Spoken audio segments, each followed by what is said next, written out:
What's up, everybody? It's John with John Sports Arts and Collectibles coming at you with a brand new video. How's everyone doing out there today in the YouTube universe? Today, we're going to discuss Hostess baseball cards. Yes, indeed. And after we're done with this mini documentary, I'm going to show you some of the cards from my collection. Some Hostess cards. Yes, indeed. We're going to check those out. So let's just talk about this real fast here. Hostess cards, 1975 to 1979, they were available.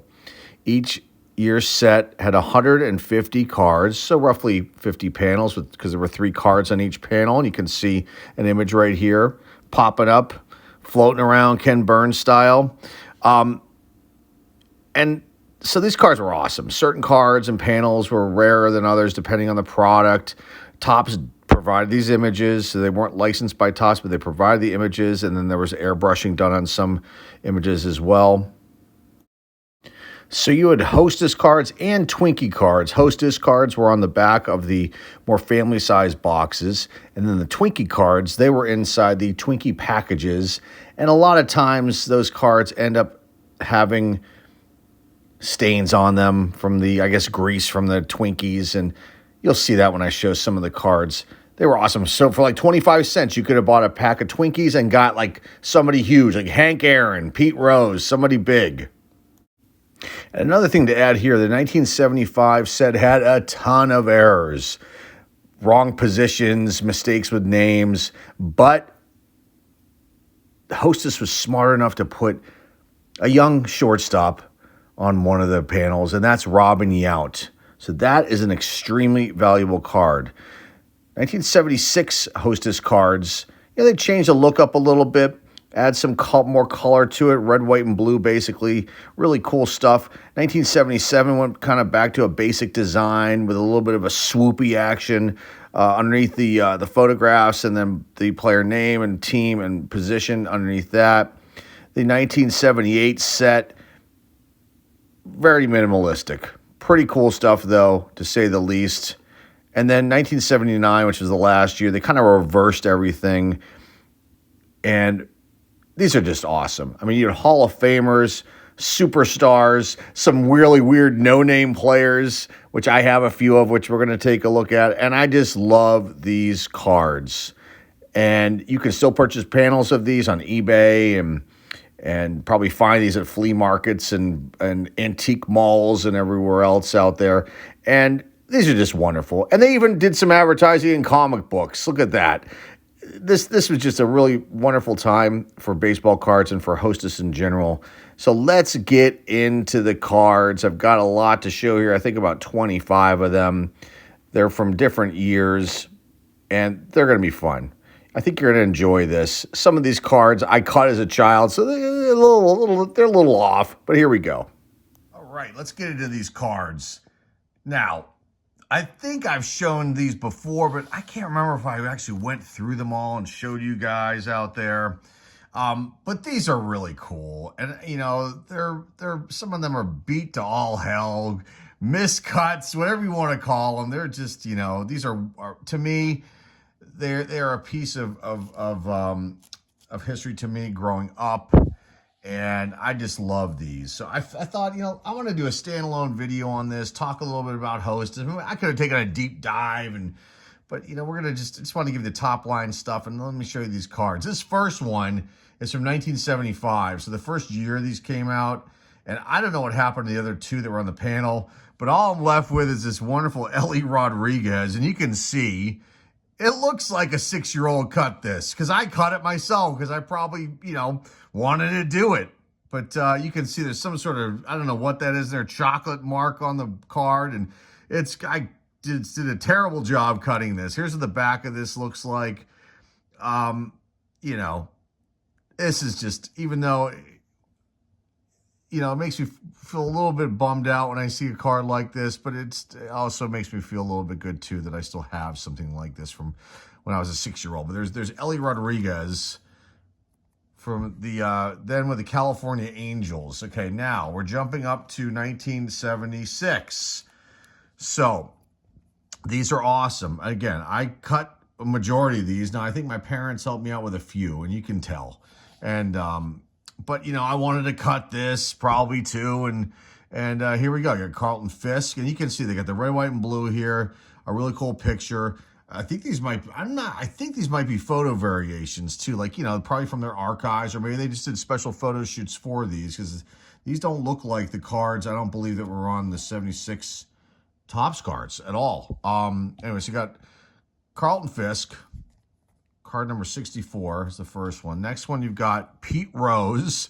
And I could actually probably cut this now. I mean, this is off down here. I mean, if you go look at, people get these graded. They list them as hand cut. But I think you should probably get a professional to do this, to cut these, and any kind of panel card. I wouldn't take any chances on it. I don't know if there's people out there that do this kind of thing professionally, or people just take them to Kinko's and they slice them. I don't know how it works, if they just do it on a slicer. I personally wouldn't want to take a chance, on these, because they're I don't want to make a mistake and next thing you know, it's done. And I only have one of these, so of all of these. So anyway, this is Pete Rose. Rest in peace, Pete Rose. Card number 66. Next one, you got Hammer and Hank Aaron.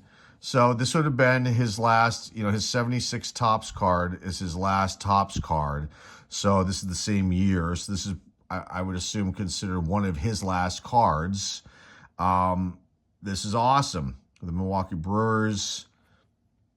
Card number 94. Next, we have Buddy Bell. And I think my parents probably cut this one, but it's cut a little bit thin. So I don't think I cut this one. Maybe I did. Who knows? Yeah, I might have, because it's a little off here. Buddy Bell, son of Gus Bell. Steve Braun. So with 150 cards, I guess they had to pick I was assuming the top players, but there's a few names in here that we'll see that are kind of funny. Kind of interesting.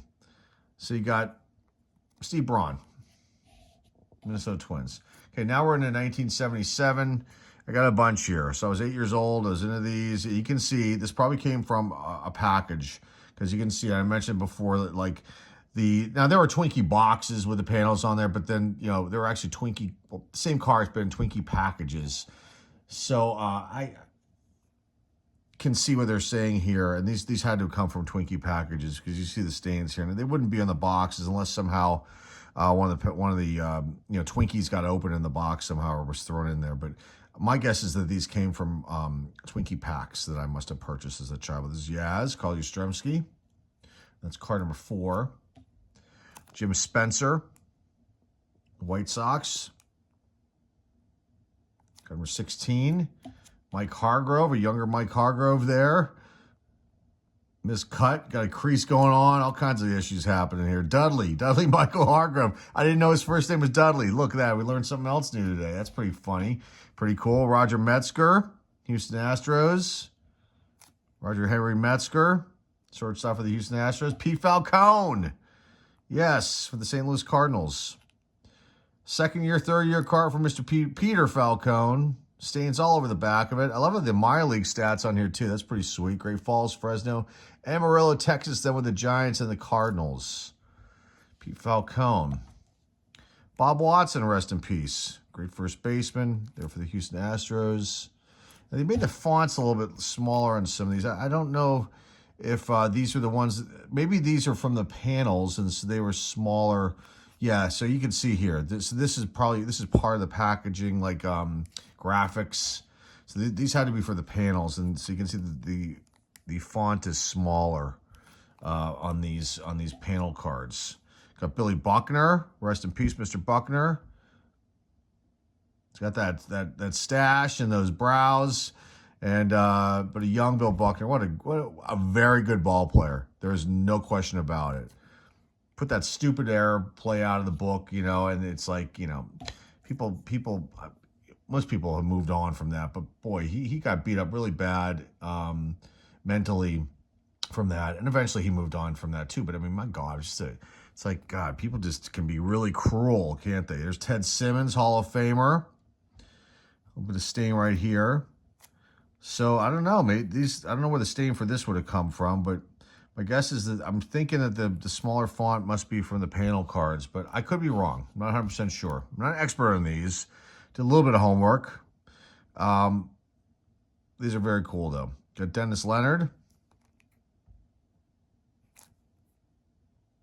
This one's really beat up. I must have had this in my pocket or something went on with that one. Cesar Geronimo, Cincinnati Reds. This might have been cut by my parents. Gary Templeton.